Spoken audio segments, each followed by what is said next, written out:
Welcome to Practitioners Talk. I'm Tanayah Sam and I'm with, Levi Rowe. and yeah, as it says, it's Practitioners Talk. We're going to have a conversation around our professions, some of the aspects of the challenges and how it impacts us, and yeah, we're just gonna have a conversation. Just hold a reason. Hold the reasoning, because me and you have a number of conversations Yeah. off camera, and I think there's a lot of learning that comes out for both of us, and really I'm hoping to capture some of that, Yeah. so that other practitioners, other parents can benefit realistically. So just for the viewers' sake, in case they don't know who you are, tell us a bit about yourself. Yeah, so my name's Levi, as I just mentioned. I'm a registered mental health nurse. I work as a matron for Birmingham Solihull Mental Health Trust, which is the NHS. My speciality at the moment, and has been for the last maybe 8 years, is acute and urgent care. So basically working with people who are at the pinnacle of mental health crisis, which often requires detention under the Mental Health Act, and ending up in hospital, sadly. Okay, and how long have you been doing that for? Well, I've been a qualified nurse for over 10 years, but in terms of working in the mental health field, I've been working in the mental health field for, it's going to be 22 years. Right. Yeah, fresh out of school, started. Okay, so you started as a young person. As a young person, definitely. And, you know, my work is, we predominantly work with young people. Yeah. The so-called disadvantaged young people. I think all young people can be engaged with. Yeah. And it tends to be those that can't necessarily be engaged with by, say, mainstream, tends to get the label disengaged. Yeah. Yeah. Okay, and so are you working with young people, or is it adults, or? Yeah, so the tender for Birmingham Solihull Mental Health Trust for acute and urgent care is 25 and over. Years ago, it used to be, a few years back, it used to be from 0 to adults of working age. But the last few years, it's been specifically for over 25s, and there's a separate service for people below the age of 25. So predominantly. Okay. Yeah. And some will categorize young people as being 25 and under. I know with the World Health Organization, they will say 25. Yeah, 25 and under. Some would say, but the World Health Organization states it's 29. Yes. And under. Yes. For young people. Yeah. So whichever side, whoever is viewing it, they can look at it from whichever angle. But I think there's a lot of learning regardless. Yeah. Yeah. Whether it's adults or young people. What are some of the key challenges that you're facing in 2021? Well, obviously, we've got this pandemic, we've got COVID, and that's having a knock-on effect in terms of people struggling to cope. I mean, if we were struggling before to cope, now with the lockdowns and the lack of social contact, and people not having access to their usual coping mechanisms, this just exacerbates the problem, and it really does impact on people's resilience and their ability to fight whatever mental health issues may arise. Psychologically, there's a lot of pressure on us within 2020, 2021 specifically. As a practitioner, and I suppose this is what is pertinent to this conversation here, is that as a practitioner, there's things that impact upon us. Yeah. So the question becomes, and the question which has been around for a long time, what actually is the cost of caring? Is there a cost of caring?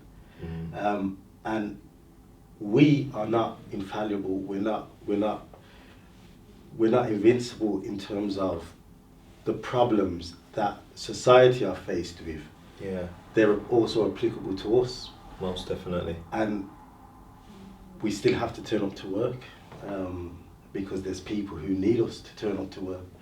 But what is the condition mentally and psychologically, emotionally? What state are we turning up to work in?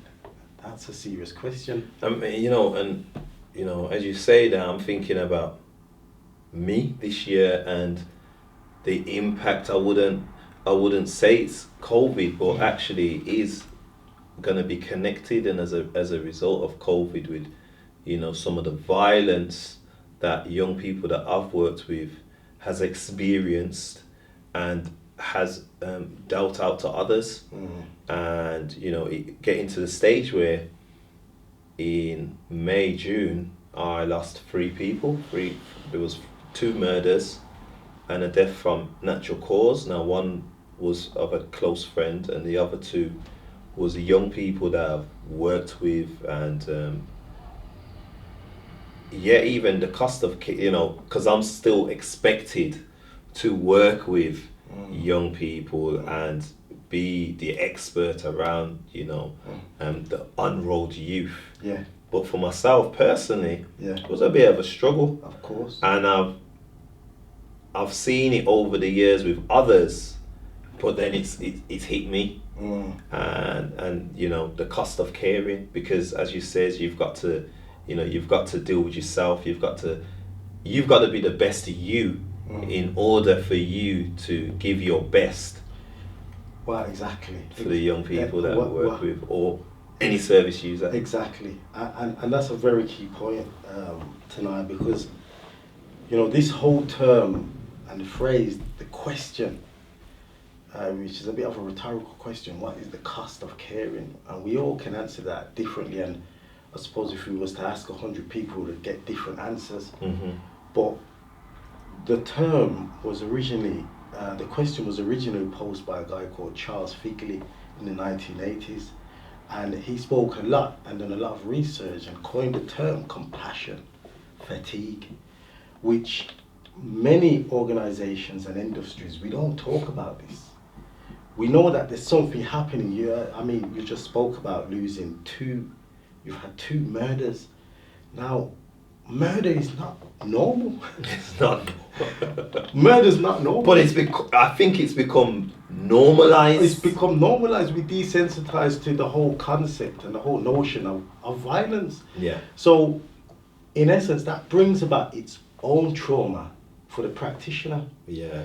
Which brings us on to another phenomenon which hardly is spoken about in the caring industry, whether it's healthcare, public health, youth offender services, which is vicarious trauma, secondary trauma.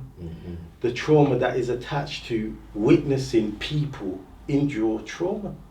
Now, if you're someone who you've been working closely with has been murdered, and your whole purpose and objective of doing this work is to prevent these things from happening, what is the impact that this is going to have on us? Yeah. And it's the same thing that I see in my field. All right, seeing bizarre behavior where people present as a risk to themselves or others is not normal behavior that we ordinarily see.